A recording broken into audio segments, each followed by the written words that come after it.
Good day everybody, welcome back to another upload of It's a Dyer Thing. Rob here, and I am just going to do a quick review on what I had mentioned before on some of my previous videos here.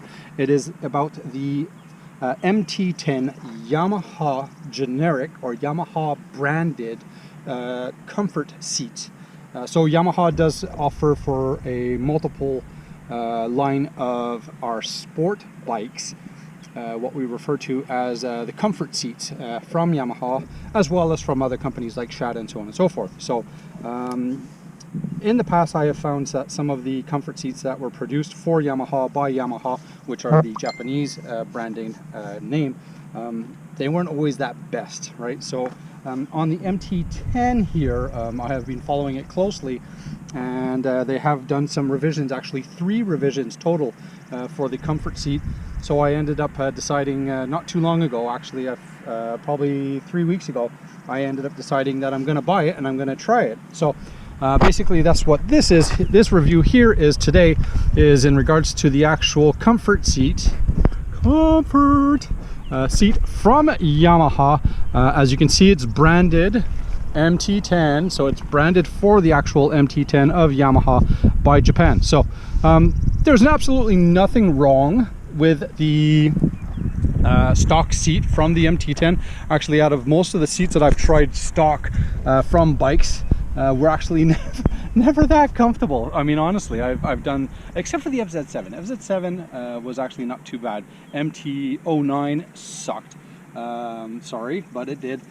So I ended up going with the MT-10 comfort seat, but still the stock seat was actually fairly comfortable, and I would have to say, even to today, it's still one of my most favorite comfort seats.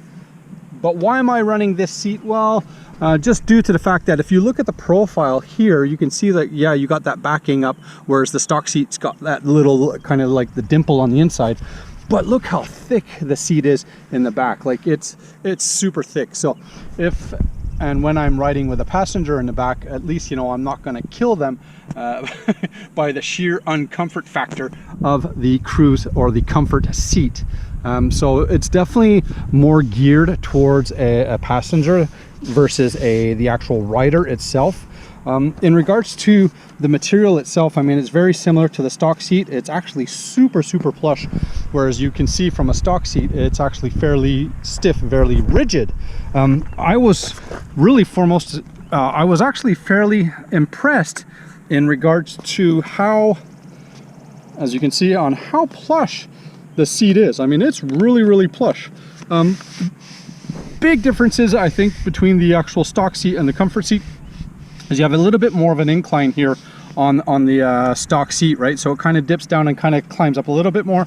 So you tend to be rested right in the middle of the seat, whereas this one here, you kind of tend to slide a little bit further forward, but not by much, right? So again, it's not something that you can't push yourself back.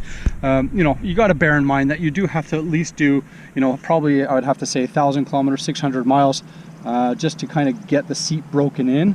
But I mean, once you do that, actually it's not so bad. So on a retail value, both Canadian and American, you're looking at $300, just shy of $300. I'm actually quite impressed. I mean, the seat looks good. The only reason why I find the seat looks good is because I do have the rear rack, so it does kind of help hide the size of the seat, because it definitely is a lot bigger than the stock seat. So it does kind of tie in nicely. It gives it that nice touring package, especially if I put on the side bags and stuff like that, or the rear top case. It really blends in super nice. However, in regards to the color and the fit and the finish, as you can see, everything kind of blends in super nicely here. So this is the 2018 MT-10. That was the one that had that matte gray finish. As you can see, it's got that low gloss matte gray kind of titanium badass look, right? So the seat itself, like I said, it has been revised 3 times. So the part number has changed 3 times, and when that happens, is there some kind of revision that has been done to it. So definitely look at that. And when it comes down to ordering, or if your dealership has the seat in stock, let's kind of give it an open up here. So in regards to taking the seat on and off, as you can clearly see, it's exactly the same pan, same finish, same fit. as the actual stock seat itself, right? So everything is there.